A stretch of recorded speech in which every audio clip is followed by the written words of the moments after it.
Pernahkah kamu berjanji pada dirimu sendiri, besok aku akan berubah. Aku akan bangun pagi, berolahraga, membaca buku, dan mulai hidup produktif. Namun, saat esok tiba, semua rencana itu hanyalah sisa bayangan di kepala. Tubuhmu malah terpaku di depan layar, bergulir di media sosial tanpa henti, atau tenggelam dalam serial yang tak pernah usai. Kita tahu apa yang seharusnya kita lakukan. Kita tahu apa yang akan membawa kita pada versi terbaik dari diri kita. Tapi, entah mengapa, langkah pertama itu terasa berat, seakan ada tangan tak terlihat yang menahan. Pertanyaannya, kenapa? Kenapa ada jarak yang begitu besar antara niat dan tindakan? Seandainya tidak ada rasa malas, bukankah kita semua sudah mencapai impian kita? Pikiran kita berkata, aku ingin sehat, cerdas, sukses, namun tubuh kita memilih yang nyaman, yang mudah, yang tidak menuntut banyak energi. Dan disinilah rahasianya. Kemalasan bukanlah kelemahan moral semata, ia adalah warisan kuno dari nenek moyang kita.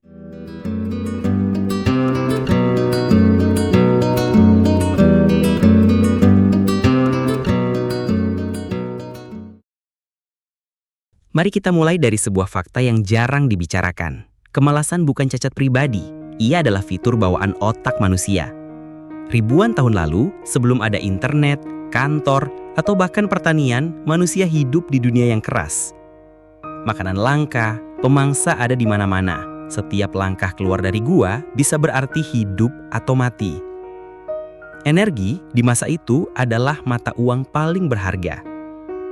Setelah seharian mengejar rusa atau mengumpulkan buah, nenek moyang kita akan beristirahat lama, bukan karena malas, tapi karena itu satu-satunya cara bertahan hidup. Otak mereka, yang juga adalah otak kita, belajar satu prinsip sederhana. Hematlah energi atau kamu akan mati. Insting itu masih ada di dalam kita. Ketika kita melihat tugas yang sulit, menulis laporan, memulai olahraga, belajar keterampilan baru, otak kita menafsirkannya sebagai ini akan menguras energi. Dan, sesuai setelan pabriknya, otak akan mencari jalan keluar paling hemat tenaga. Masalahnya, dunia sudah berubah. Kita tidak lagi perlu berburu untuk makan. Energi fisik kita tidak lagi menentukan apakah kita hidup atau mati esok hari. Tapi otak kita belum menerima pembaruan perangkat lunak. Ia masih beroperasi seperti di zaman batu. Maka, setiap kali kita mencoba melakukan hal yang menantang, kita bukan hanya melawan rasa malas, kita sedang melawan jutaan tahun evolusi. Kalau begitu, pertanyaannya, apakah ini berarti kita ditakdirkan untuk selalu kalah melawan rasa malas? Tidak juga. Karena ternyata ada perbedaan mendasar antara otak orang yang cenderung malas dan otak orang yang rajin.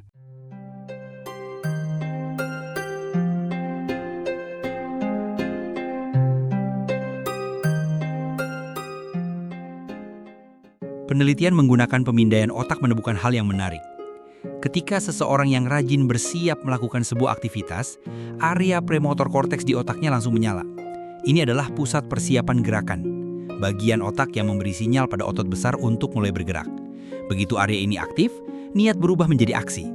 Tidak ada jarak panjang antara ingin dan melakukan. Sebaliknya, pada orang yang malas, area ini cenderung tidak aktif. Akibatnya, sinyal untuk bergerak lemah.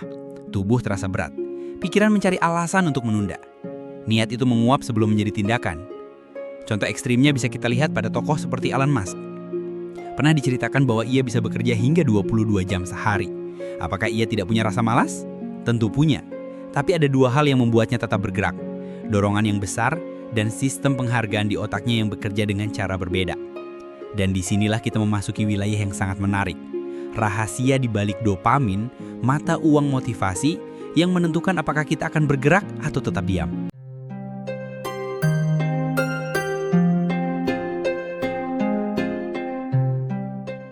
Dopamin sering disebut sebagai hormon bahagia. Tapi itu penyederhanaan yang menyesatkan.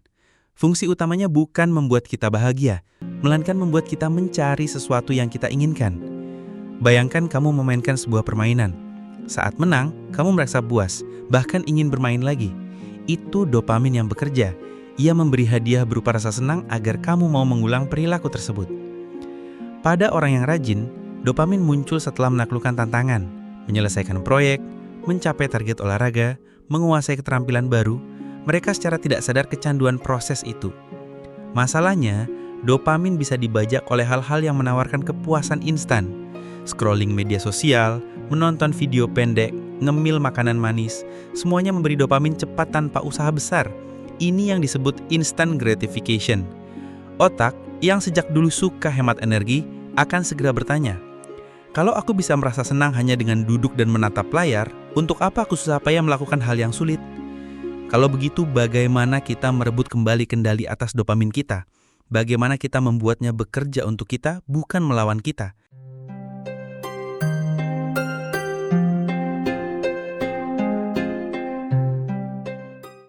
Ada 3 strategi yang terbukti efektif, baik dari sisi penelitian maupun pengalaman pribadi. 1. Tulis dan sederhanakan tujuan. Jangan mulai dengan target besar. Jika ingin membaca, mulai dengan 5 halaman.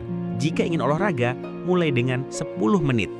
Tantangan kecil lebih mudah diterima otak, dan begitu selesai, dopamin memberi rasa puas yang memicu kita untuk mengulangnya.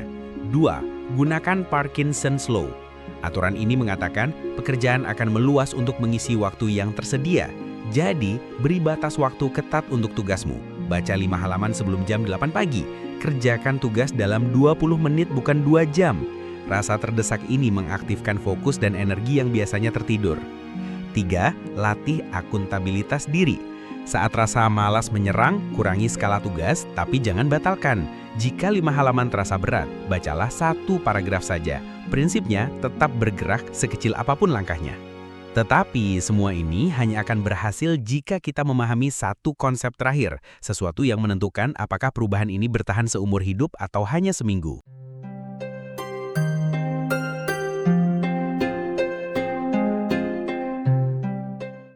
Kemauan atau willpower bukan sifat bawaan. Ia seperti otot, semakin sering digunakan, semakin kuat ia menjadi.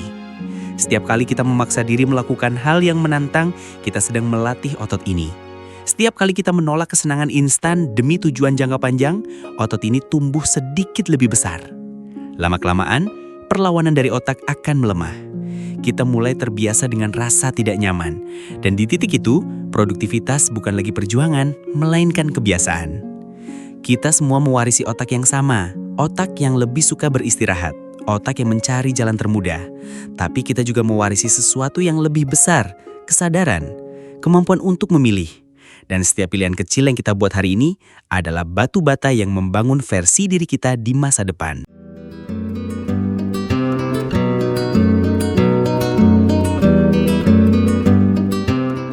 Kalau kamu merasa malas itu adalah musuh, lihatlah lagi dari perspektif baru. Malas bukanlah tanda bahwa kamu gagal. Ia hanyalah pesan dari otak yang minta kamu bermain aman. Dan hari ini, kamu sudah belajar bagaimana membalas pesan itu dengan tindakan kecil tapi konsisten. Ingat, kamu tidak perlu menunggu motivasi datang. Motivasi lahir dari aksi, dan aksi lahir dari satu langkah sederhana yang kamu ambil sekarang juga. Jadi, setelah video ini selesai, aku mau kamu lakukan satu hal saja.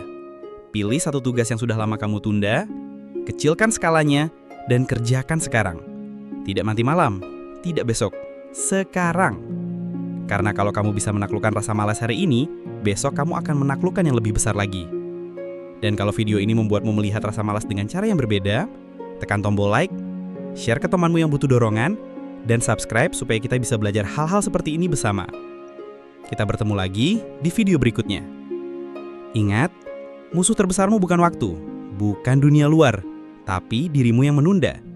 Dan kamu baru saja membuktikan bahwa kamu bisa mengalahkannya.